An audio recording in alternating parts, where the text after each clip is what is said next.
Salam saudara-saudara yang dikasihi Tuhan Yesus Kristus. Bacaan untuk renungan ceria pada saat ini terambil dalam Injil Lukas 9 ayat 51 sampai 56. Demikianlah firman Tuhan. Yesus dan orang Samaria. Ketika hampir genap waktunya Yesus diangkat ke surga, ia mengarahkan pandangannya untuk pergi ke Yerusalem, dan ia mengirim beberapa utusan mendahului dia. Mereka itu pergi lalu masuk ke suatu desa orang Samaria untuk mempersiapkan segala sesuatu baginya. Tetapi orang-orang Samaria itu tidak mau menerima dia karena perjalanannya menuju Yerusalem. Ketika dua muridnya yaitu Yakobus dan Yohanes melihat hal itu, mereka berkata, "Tuhan, apakah Engkau mau supaya kami menyuruh api turun dari langit untuk membinasakan mereka?" Akan tetapi ia berpaling dan menegur mereka, lalu mereka pergi ke desa yang lain.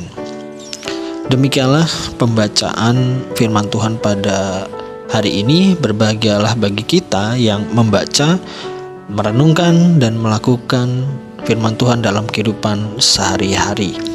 Saudara-saudara yang dikasihi Tuhan Yesus Kristus, tema untuk renungan ceria pada saat ini adalah mengalah tanpa membuat masalah. Sebagaimana bacaan yang telah dibacakan tadi, diceritakan tentang perjalanan Yesus bersama para muridnya yang hendak pergi ke Yerusalem. Akan tetapi ketika Yesus dan para muridnya memasuki desa orang Samaria, Yesus justru mengalami penolakan oleh orang-orang Samaria. Mengapa orang Samaria menolak Yesus yang hendak pergi ke Yerusalem? Alasannya adalah karena orang Samaria belum bisa move on atau bangkit dari masa lalunya. Jika kita melihat kembali sejarah bangsa Israel, kita tahu bahwa sejak bangsa Israel jatuh, Israel terpecah menjadi dua kerajaan, yaitu kerajaan Israel Utara yang beribu kota Samaria dan kerajaan Israel Selatan yang beribu kota Yerusalem. Ketika orang-orang Yahudi ingin membangun bait Allah di Yerusalem, mereka menolak bantuan dari orang-orang Samaria. Penolakan orang Yahudi terhadap orang Samaria tersebut timbul karena orang Samaria telah melakukan pernikahan campur dengan bangsa lain, sehingga orang Samaria dianggap tidak lagi berdarah Israel. Hal itu jelas membuat orang Samaria menjadi kecewa dan sakit hati. Belum juga pulih dari kekecewaannya itu, hati orang Samaria justru mengalami tekanan batin yang luar biasa saat bait sucinya di Bukit Gerizim dihancurkan oleh pimpinan orang Yahudi yang bernama Yohanes Hirkanus dalam rangka memperluas daerah Yudea. Itulah sebabnya orang Samaria dan orang Yahudi mengalami suatu pertentangan yang berlangsung sampai masa perjanjian baru, dan hubungan kedua golongan ini masih terus berlanjut sampai detik ini. Dengan memperhatikan sejarah bangsa Israel yang memiliki sisi kelam ini, maka apa yang dialami oleh Yesus, yaitu ditolak saat masuk di desa orang Samaria, hal itu terjadi karena orang Samaria sakit hati terhadap orang Yahudi. Sementara itu kita tahu bahwa Yesus sendiri adalah orang Yahudi yang berasal dari suku Yehuda. Jadi tidak mengherankan bila Yesus dan orang Yahudi lainnya sangat dilarang masuk di desa orang Samaria, walaupun hanya sekedar lewat saja. Bahkan dalam kehidupan sehari-hari, orang Samaria sama sekali tidak mau bergaul dengan orang Yahudi karena masa lalu yang belum terobati. Kembali pada bacaan kita, pada ayat 54 kita bisa melihat bagaimana respon dan sikap para murid Tuhan ketika Yesus ditolak oleh orang Samaria dengan mengatakan, "Tuhan, apakah Engkau mau supaya kami menyuruh api turun dari langit untuk membinasakan mereka?"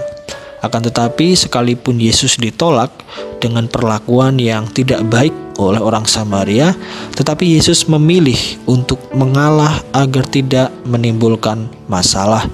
Itulah sebabnya dalam ayat ke-56, Yesus mengalah dan menerima penolakan itu dengan pergi dari desa itu dan mencari desa lain untuk dilewatinya.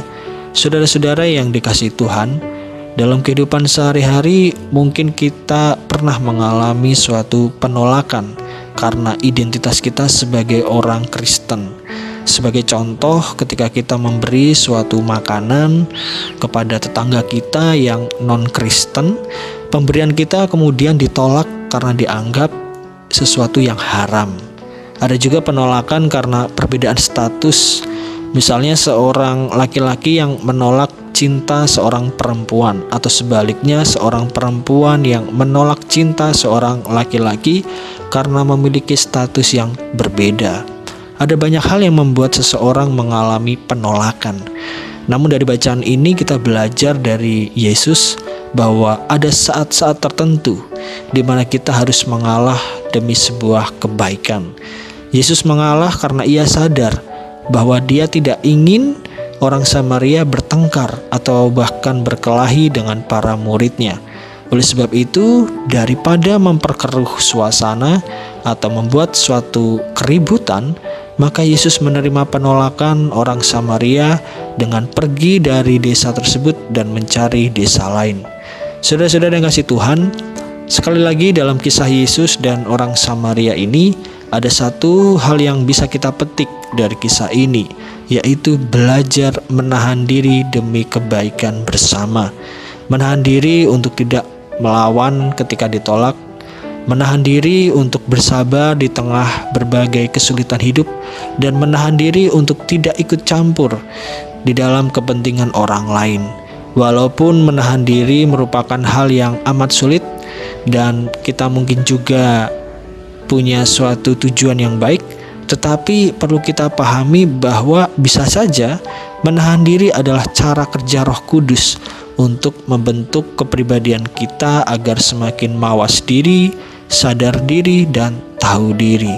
Kiranya melalui renungan ini iman kita dikuatkan untuk tidak melakukan hal-hal yang menimbulkan masalah ataupun yang dapat mengecewakan orang lain. Kiranya Tuhan Yesus memberkati kita semua. Amin.